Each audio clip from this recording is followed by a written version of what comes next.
Welcome to Aging Boldfully. My name is Susan Rohrbach. Aging Boldfully is about living fully, finding purpose, and overcoming obstacles. You're going to meet some incredible people that we showcase from our community, people that inspire me, and hopefully they inspire you too. But living fully really means having fun. So we're going to have fun today with a really uplifting message, hopefully. So my guest today is Joanne Schaefer, who is a softball extraordinaire. She plays for the Cape Cod Senior Softball League, and I should say she plays incredible outfield because I've watched her. So anyways, Joanne, how are you today? I'm terrific. Thank you for being here. Thank you. So I should let you know, when I'm on the Cape, over the bridge, I'm JoJo. Oh, okay. Kind of like Cher. I did know that. One name, and it just happened. The first time I was there for softball, somebody asked me my name, and I've played sports all my life, and I was always JoJo. So JoJo came out and stuck. Okay. So they don't know me as Joanne down there, so it's hard. I have two personalities. Yeah, I know you're a split personality. I never know what to call you. Anyways, so you're wearing your softball outfit. I am one of them. So I figured I'd wear my favorite team, the New England Patriots, of course. You have good taste. This is being recorded prior to the Super Bowl, so we don't know the outcome yet. But I just want to say I'm grateful that they're there compared to last year. Yeah. Anyways, so let's start off by you introducing yourself to the viewers. Tell us a little bit about yourself. And don't go on and on. Okay, I shall try not to. So I'm married. I have 2 children. I live in Franklin, and we have a small place on the Cape. I retired 4 years ago. My husband, Scott, was still working, and so I was trying to find things to do. And I knew I just wanted to play. Now, not necessarily softball. I just wanted to enjoy life. I retired as an attorney, and I was a teacher in the Franklin Public Schools, starting out at the charter school where my children went, and then I ended up retiring from the high school. So saw all kinds of kids, loved all of it. That's one thing I do miss, are the students. But then went down to the Cape, and how I got into softball, if you're interested in that, it was by that's why we're here today. Yeah, it was by happenstance. I had several girlfriends come down and spend the weekend, girlfriends from Franklin, and it was a beautiful October day. I think it was 80 degrees, and I asked them, do you want to go to the beach? Might be our last beach day, or there's this craft fair in Yarmouth. Well, they all wanted to go to the craft fair. I said, okay. So we went to this craft fair, it's a very large craft fair. And one of my girlfriends happened to see the vendor, Cape Cod Senior Softball League, and said, Joanne, you need to go over there. You need to sign up. And I literally said, I haven't played softball in 40 years. I am not signing up. Oh, come on. And the guys over at the softball tent heard me, and like blood in the water, come on over here, come on over here. So I went over, and honestly, just kind of shut both my friends up and them. I signed my name away. So that was in October, and then in March, I got an email that said, hey, JoJo, welcome to the Senior Softball League. Here are the 3 dates of the tryouts. And I said, tryouts? Like, what? I thought I just showed up with a glove. Right.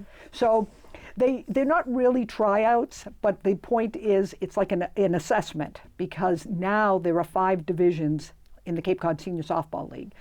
D1, D2, D3, D4, and now a co-ed league. And what they want to do is see your skill level and then put you in the appropriate division where you'll have the most fun. So I should say the Senior Softball League is approaching 40 years. Huh? They've been around for a long time. When I joined 4 years ago, there were, I believe, 6 women and over 370 gentlemen. And today, with the co-ed league, we now have probably 60 women playing. So it was just a great experience. I mean, I've absolutely loved it. When I started out, they put me into D4. So I should back up a little bit. D1 and D2 tend to be the younger players. A lot of them still working, so they play at night. D3, D4 tend to be retired people. They play during the day. And then the co-ed league only plays on Friday night. So I played the entire season in D4, made some wonderful friends. One of the nice things about this softball program is there is absolute joy for the game. A lot of these people are people who played in their younger years. Some of them are newbies, but most of them have played before. They play competitively on the field, but off the field, it's just camaraderie, friendships. We get together for coffee, we go out for dinner, we take boat rides together. Real friendship there, which I think is 50% of why people are playing down there. So anyway, I played in D4, and then after that season was over, I had such a great time. They also offer a fall ball league. And I said, sure, I'll sign up for that. A little less competitive, and then they mixed some of the different divisions together. Because at that point, everybody leaves the Cape. Do people leave the Cape in the fall? A lot of people do leave the Cape, yes. A lot of them go to Florida and play down there. Right. And that's big time senior softball. Right. So the very first game, the fellow who was the coach didn't really know me, and they asked what position. Oh, she plays outfield. I should take a step back. I played shortstop my entire life. I'm one of 11 children. I have 8 brothers, 5 of them older, and my dad, who was my first coach, always had us out playing. So when you grow up in a family like that, playing ball isn't just a thing you do, it's a way of life. So he always had me at shortstop, and I continued playing that. But when I got to the senior league, they put me in the outfield because, and I quote, my legs still work. So a lot of them, they just can't run like they used to. Right. So they put me in left field. So when I played in the fall ball, this coach said, what position do you play? All these guys said, she plays outfield. So he put me in right center field. First play hit to me, bases, runners on first and second, somewhat of a line drive hit over second base, and I dove. And I caught it, slid along the grass, and threw to second, and doubled off the fella on second. Impressive. And that was a double play game, inning-ending play. But I heard this chorus behind me. You need to play in D3, which is a little more competitive. So I asked permission if I could play in both divisions because they play on opposite days. And I was the first person to play in 2 divisions. Now we have a handful of people who play in multiple divisions. So that's fun. And the best part for me, doubled my friendships. Right. So right. I play a lot in the league. I'm pretty much outgoing. I love the league. Really? I talk it up to everybody I see. If you're on a bar stool next to me, seated near me at the beach, in the grocery store, I will ask if you're interested in playing. And almost invariably, I haven't played for 30 years. And they almost put their hands up and back away. And this is something that a lot of older people do. I haven't played, therefore I can't. And the Cape Cod Softball League is a perfect example of, yes, you can. I played with a 92-year-old last year. Right. So I have a couple questions. Sure. So the age range is, you said 50-year-olds, so does it go up to 80? So for women, it's 40. We start with 40, Okay. with the idea being we're trying to get more women into the league. For men, it's 50, and it's 50 to 150. Right. So last the year, oldest person you've played with is 92? 92. Yeah. He played third base. He could still handle the ground balls. Right. He couldn't make the throw to first so well, so he would relay it to the pitcher, and then the pitcher would throw it to first. So what division were you playing? Do you remember when I came to see you? So that was fall ball. Oh, it was fall ball. So fall ball tends to be a little less competitive. People there just really more for fun, even though they still want to play well. Right. But it's not as competitive. Well, I mean, it was very impressive. Oh, there's some good ball playing, without a doubt. Unbelievably impressive. So how is the, you don't play on a typical softball field. No, but aren't the bases, isn't home plate, there are 2 home plates? Oh, so yes. So because it's a senior softball league, and this is true for most senior softball leagues, safety is paramount. They don't want people getting hurt. So at first base, there's a safety base. So if there's a play at first, you can run to a base that's about 2 feet off to the right of first, and that way you won't collide with the first baseman making a play. Same thing is true for home. There is a home base that's probably 10 feet off of home plate. You don't slide into it. And it's just a safety base. Everything is first and foremost is safety. So what if you don't run? So my point is that some people think I have to be in prime shape to play this game. So what if you can't run really well? What do they do for So that? every division has what we call courtesy runners. And so we have a lot of players who can hit the ball, who can field, but the legs just don't work anymore. So if they have to get to first base. Once they get to first base, then we can put a courtesy runner in for them. And we have some players, they do that every single time they're up. As soon as they get to first, they get a courtesy runner. Sometimes it's done for strategy. You might have a slower runner on first, and we put somebody faster in. But most of the time, it's for courtesy. Any other accommodations? Or is that it? I think that's probably it. Yeah. I mean, and that's what's sort of cool about it is that it's very inclusive. Very. So people of all different abilities can play, right?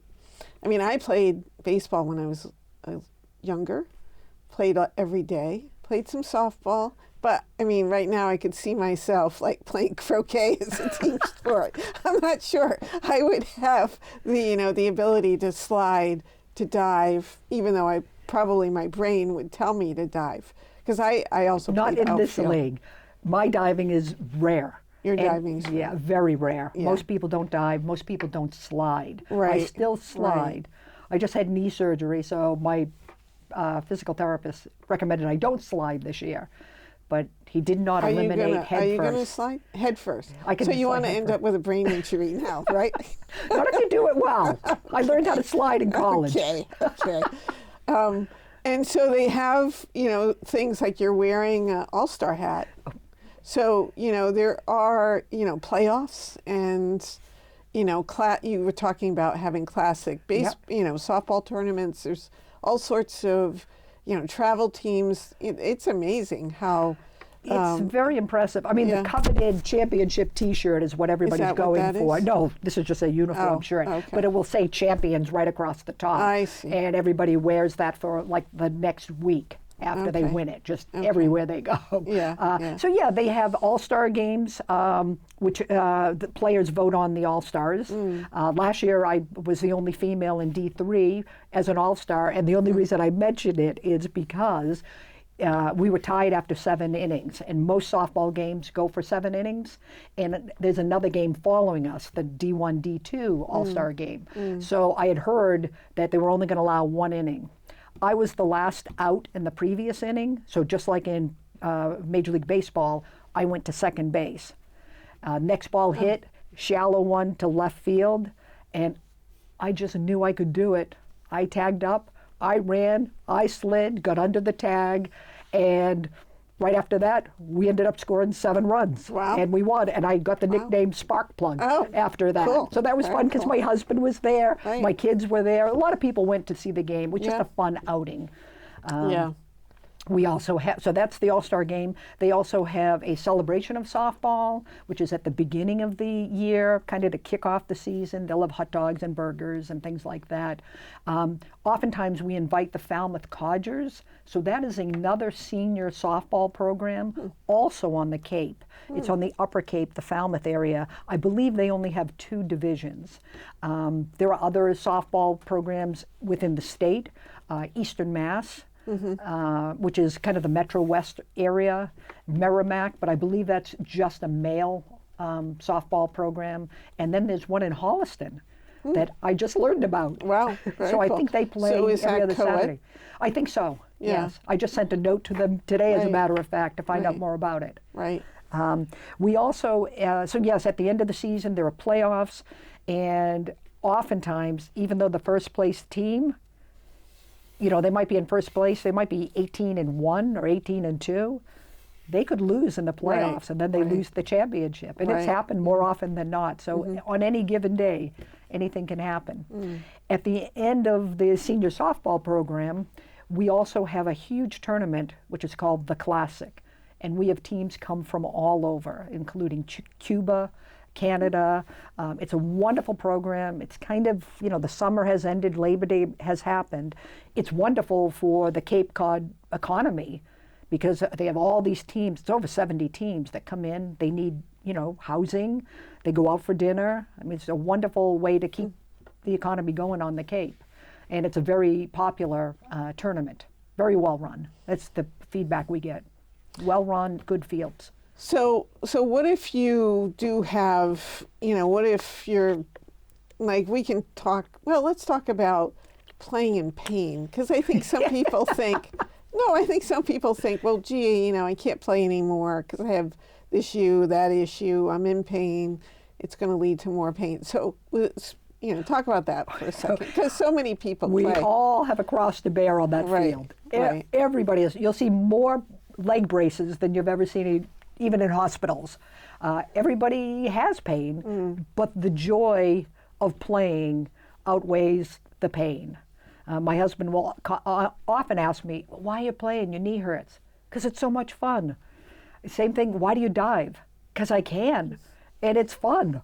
You see surfers that might get their knee or their leg taken off by a shark, and they still go out there. It's just, the risk and the joy. So people there, the players generally don't talk about their pain because we all have it. So it's just a given that somebody's playing with some sort of pain that day. Right. All right. So, but what if somebody really has something and they can't play? So are there other opportunities? Oh, absolutely. So you can play as a player. You can play as a pool player. A pool player is somebody who says, I can't commit to a full season.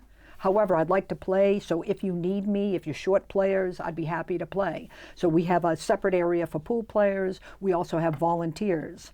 So volunteers can help out at the Classic. They can help out at the softball celebration. Some of them are managers. So most of the time we have a manager and assistant manager. Oh, so and you could be a non-player and also be a manager. Absolutely. One of my good friends, 91, I played for him the previous year. And he decided he wasn't going to manage anymore. He decided he wasn't going to be playing anymore, so he became a manager. Very good, knew the game. I mean, that's one of the nice things that I enjoy, sitting on the bench and listening to the stories from a lot of these players, especially Cape stories. They're very funny, and they remember certain plays, something that happened, September of 1972. They know what happened. I barely remember the previous inning. So is it something that they have a prior experience playing baseball, softball? I mean, I know you played in college, or do people just pick it up and say? A lot of them have played before, and that's one thing that I notice when I see them, just the way they move. And you can always tell a softball player, and probably any athlete, just the way they move. And some of them are brand new, especially in the co-ed. We have a lot of spouses that join together, and for the most part, the husband has played, but the wife has not. But it's very welcoming, and we try to show them. This year, we're actually starting a new program where we're doing clinics beforehand to get people to learn how to stretch. That's one of the biggest problems for people who just start out and they come to play and they haven't really stretched. They're probably going to pull a quad, a hamstring. You can almost tell right away this is a newbie because they pulled a muscle. Right. So we're trying to prevent that from happening. So we have a group that's volunteered to help out with that. That's pretty We're going to do more practices before the season even starts. It is. And there are, just some different rules. So there's one rule, we had talked to a couple of them before, there's a commit rule. So there's a line drawn probably about 10 feet from home plate. So if you're running down third, once you cross that line, you have to go. You can't go back to third. A player can't tag you, but they can throw home. And so it's important to know that rule. We've had a couple people So who there's didn't no know. tagging. You can tag just that on that play. Once they've committed over, Oh. you have to toss. You can tag them any other way. Yeah. So it sounds like, there's this established social ecosystem that is this huge, broad entity of senior softball, down on the Cape. So, speak to the piece of social connectiveness. And I mean, you do also a little something extra in that realm as well. I think I had told you before the show started. So I lived in Marshfield and had a great group of gal pals. And there were probably a dozen of us. We were very similar. We all played sports. We wrote for the school paper, very friendly, outgoing. And then my family moved to Falmouth. It's only 70 miles away, but it felt like it was the end of the earth. I didn't know anybody. Being a new kid in school, as you can imagine, it was tough. Then high school came, and then everybody's a small fish in a big sea. But I remembered what it was like to be that new kid without friends. So I said hello to everyone. That has continued from my 8th grade all the way up to now. So I'm very friendly with the people down there. I invite them for coffee. One of the things that I observed about the Cape players, again, most of them are male, is in society generally, wives outlive their husbands. But on the Cape, these players, the men tend to outlive their wives. So because of that, I'll invite them out for coffee. So we go to the coffee, we go to the movies together. We've developed a nice group that can get together. I'm hoping that they'll call each other without me being the linchpin. Right. Yeah, I mean, on a prior show, Tony and I, who's a mutual friend, we talked about how men, it's tougher for them in retirement because their work colleagues were basically their social network, and then that's lost when they retire and they have to rebuild it. So it sounds like this particular league has that sort of built into it, that these these guys sort of and connect. for the widowers, oftentimes it was their wives who set up all the social events for them. Right, exactly. So what else would I like to ask you? So I was going to, you were saying about socially. Yeah. So I mentioned earlier, a lot of the players leave the Cape and go to their winter homes in Florida. Right. And play down there. But there's still quite a few players that are here on the Cape. They started up a bowling league for them. So Ryan Amusement down on the Cape, also one of our sponsors, set this up, and that is very popular, and you don't need to play softball in order to play in the league.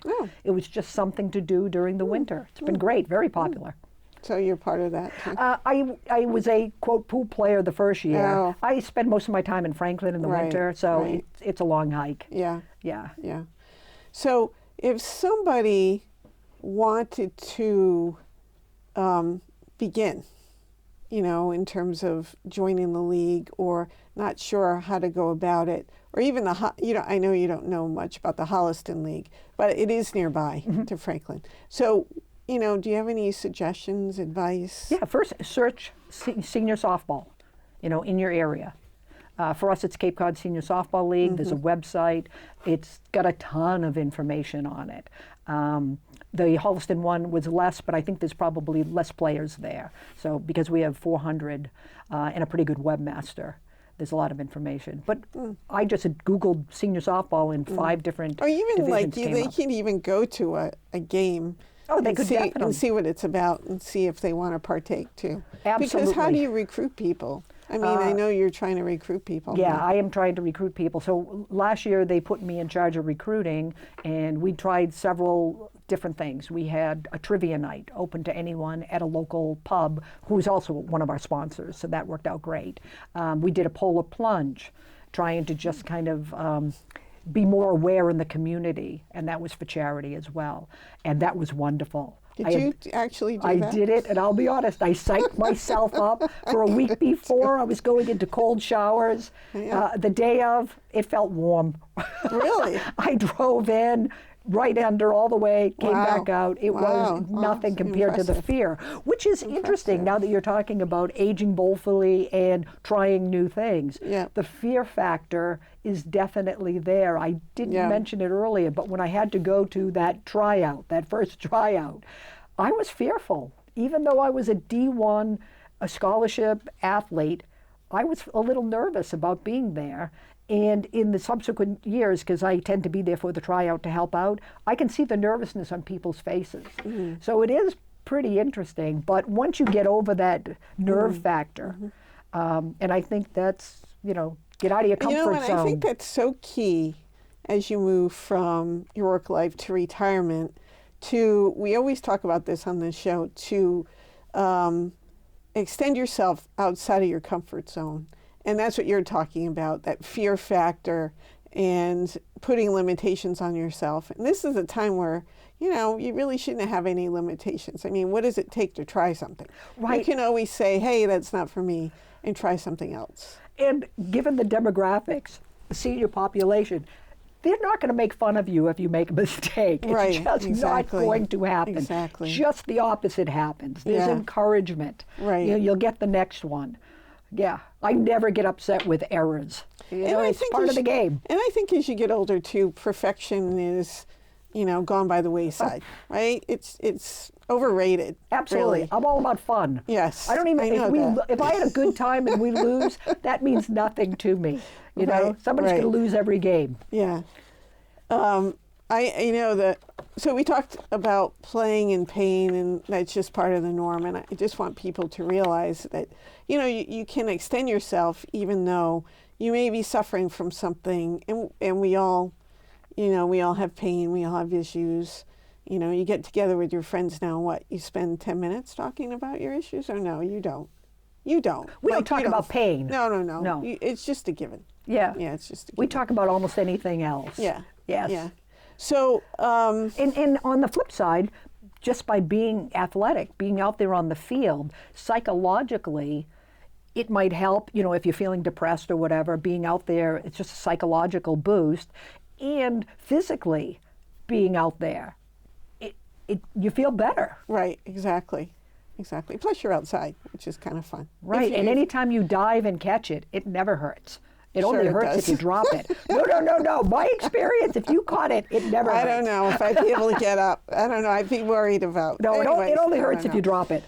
Yeah, that's nice. Okay. So, before we end this, I want to. This is a unscripted, because most of the time our viewers know what we're going to talk about. This is somewhat unscripted, so I'm going to lead you off this path Okay. a little bit. So, the first time we met, you said to me, "I'm a hugger. Can I give you a hug?" And you are such an incredible person, how you reach out to others. You instantly made me feel comfortable. You're super funny. You make me laugh all the time. So what do you think your mission statement is in retirement? Just to have fun, Yes. to play, and Yes. to hopefully make somebody else's day better. Right. I think, I mentioned it earlier, when I was teaching, when my students would get ready to leave class, I would always say to them, again, remembering JoJo when she moved to Falmouth and didn't have any friends, I would always say to them, guys, if there is a choice in life, choose kindness. It doesn't cost you anything, and it means the world to the person receiving it. Right. And I've lived by that. I do it on the Cape. They know I'm a hugger on the Cape. Right. When we shake hands at the end of a game, they hug me. Some of them are hugging each other. I think it's becoming contagious. So there was this poem that and I can't obviously. I think it's called The Bucket List or something, and it's about making every day almost like the first day of your life. People talk about things, making it, you may not see tomorrow, so make it the best, right? But this was about, and I loved it, it was about, making every day the first day. And I think you look at life like that because you live life with such enthusiasm. I mean, you inspire me when I see you, and you make me laugh. So I appreciate you. There's enough sadness in the world. Being in my life, I appreciate you. Oh, same here. So any last stuff that, anything that you want to mention I that think you it's hasn't mentioned? never too late to try something, never too late to return to something you love. I mean, I played at a D1 level in college and then started a family, and it wasn't that I quit being an athlete. Priorities change. But I was just waiting for that time. And for me, it happened kind of on a lark. I wasn't seeking to play softball. Yeah, so it's kind of wild being open. Oh, every day absolutely. being open to the possibility. And you can resurface those dreams that you had way back when. And, try something out. If you don't like it, don't do it. That's what's cool about it. Absolutely, and I think the amazing thing is, and this is absolutely true, I think I'm having more fun playing softball now than I was in college. I mean, in college, it's almost business-like. You're expected to make that play.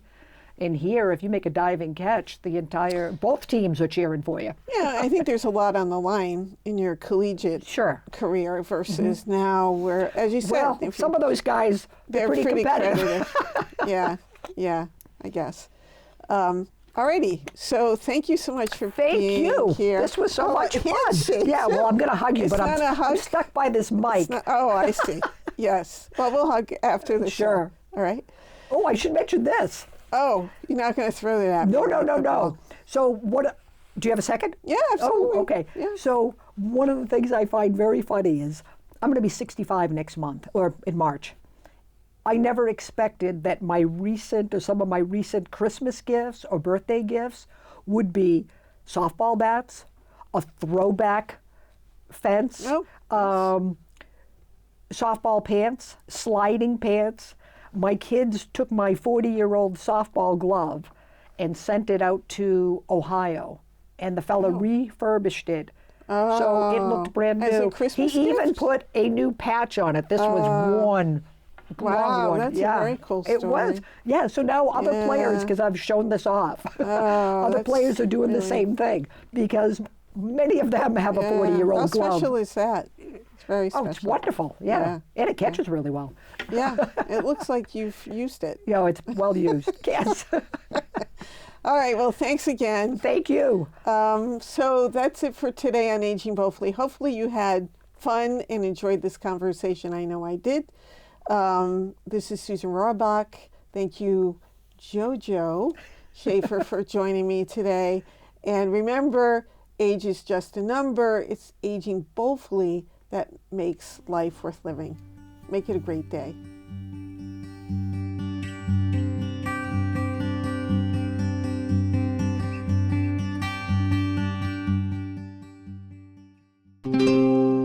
This program was made possible by your Franklin friends and neighbors, good folks just like you. Thanks for supporting Franklin TV. And thanks for watching.